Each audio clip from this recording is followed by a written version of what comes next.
کر ہمارے نبی رحمت صلی اللہ علیہ وسلم کی عظمت و شان کو ہر چیز نے تسلیم کیا۔ حضرت سیدنا عمر فاروق رضی اللہ تعالیٰ عنہ فرماتے ہیں کہ ہم حضور کی مجلس میں بیٹھے ہوئے تھے، اتنے میں ایک اعرابی شخص آ گیا۔ اعرابی شخص نے لوگوں سے پوچھا کہ وہ جو سامنے بیٹھے ہوئے ہیں وہ کون ہیں؟ تو لوگوں نے کہا کہ وہ اللہ کے نبی ہیں، وہ اللہ کے نبی ہیں۔ اب وہ صف چیرتا ہوا حضور کے پاس آ گیا، اس کے بازو میں، اس کے آستین میں ایک گو موجود تھی، اس نے اس گو کا شکار کیا ہوا تھا، گو موجود تھی، گو کا شکار کر کے لایا تھا، تو آستین میں گو تھی۔ وہ حضور کی بارگاہ میں صف چیرتا ہوا جب پہنچا تو اس نے حضور علیہ السلام سے کہا، مجھے لات اور عزا کی قسم، آپ میرے نزدیک سارے لوگوں سے زیادہ ناپسندیدہ ہیں۔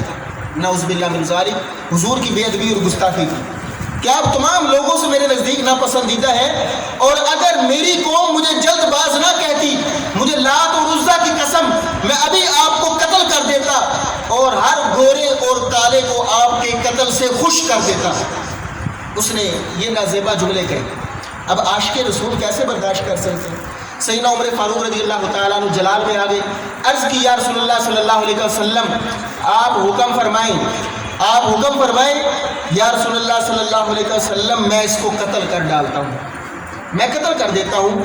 جب یہ کہا تو حضور علیہ السلام نے فرمایا، اے عمر چپ کر جا، تجھے پتہ نہیں اللہ نبوت اس کو عطا فرماتا ہے جو بردبار ہوتا ہے، جو صبر اور تحمل والا ہوتا ہے، اللہ نبوت کا تاج اسے عطا کرتا ہے۔ اے عمر چپ کر جا۔ پھر حضور علیہ السلام نے اس اعرابی سے پوچھا، اے اعرابی کیا بات ہے، تو نے میری توہین کیوں کی، میری بے ادبی کیوں کی، تجھے میری مجلس کے آداب کا نہیں پتہ ہے؟ حضور علیہ السلام نے جب اس سے پوچھا، اس نے پھر کیا کہا؟ اس نے کہا، مجھے لات اور عزا کی قسم ہے، اگر یہ گو آپ کی نبوت اور رسالت کی گواہی دے دیتی ہے، میں آپ کا کلمہ پڑھ کر مسلمان ہو جاؤں گا، آپ کی گواہی دے دے۔ اس نے گو کو نیچے پھینکا۔ حضور علیہ السلام نے پوچھا، اے گو کو گو کہہ کر، دب کہہ کر پکارا، عربی میں اس کا معنی گو بنتا ہے۔ جب گو کہا تو اس گو نے کیا کہا؟ اس نے کہا، لبیک و سعدیک، یا رسول اللہ میں حاضر ہوں، میں آپ کی ذات پر قربان ہوں، لبیک و سعدیک۔ پھر حضور علیہ السلام نے پوچھا، من تعبدو، اے گو بتا تو کس کی عبادت کرتی ہے؟ اس گو نے فصیح و بلیغ کلام کیا، اس نے کہا، میں اس وحدہ لا شریک کی عبادت کرتی ہوں جس کا عرش آسمانوں میں ہے، جس کی سلطنت زمینوں میں ہے، جس کی رحمت جنت میں ہے، جس کا عذاب جہنم میں ہے۔ اس نے بڑی فصیح و بلیغ گفتگو کی۔ جب اس نے اللہ کی توحید کی گواہی دے دی، پھر حضور علیہ السلام نے پوچھا، اے گو بتا، من آنا، میں کون ہوں؟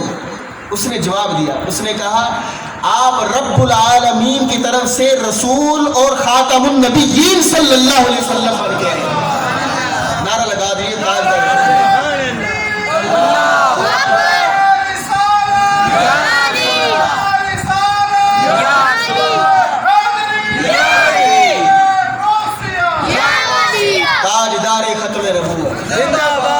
جو قادیانی ملعون، جو منکرین ختم نبوت، نبی کی نبوت پر ڈاکہ ڈالنے کی کوشش کرتے ہیں، انہیں شرم آنی چاہیے کہ ہمارے نبی کی ختم نبوت کی گواہی تو گو بھی دے رہی ہے کہ آپ رب العالمین کی طرف سے رسول خاتم النبیین بن کر تشریف لائیں۔ یہ پچھلے دنوں میں شیخو پورہ میں ایک گاؤں میں کچھ قادیانیوں نے مل کر عاشق رسول کو قتل کر دیا، گولیاں مار کے۔ کس لیے؟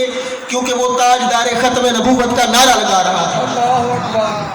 تو ہم ان کو چیلنج کرتے ہیں، قادیانیوں، ملعونوں، جھوٹے نبی کے دعوے داروں، اگر تم سچے ہو تو ہم تمہیں مبالغے کی دعوت دیتے ہیں، آؤ ہمارے ساتھ مبالغہ کرو۔ اگر تمہارا نبی سچا ہے، اور ہمیں پکا یقین ہے وہ قادیانی ملعون لعنتی جھوٹا کذاب ہے، ہم دعویٰ کرتے ہیں وہ جھوٹا ہے، اور یقین کے ساتھ کہتے ہیں، اگر تمہیں اس کے سچے ہونے پر یقین ہے تو آؤ ہمارے ساتھ مبالغہ کرو۔ بندہ ہر چیز مبالغہ کرنے کے لیے تیار ہے۔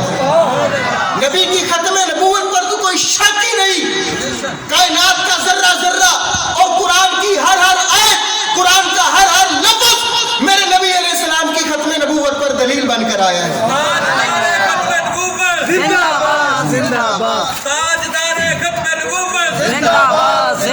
تم تو گو سے بھی بدتر ہو لعنتیوں کہ نبی علیہ السلام کی ختم نبوت کے منکر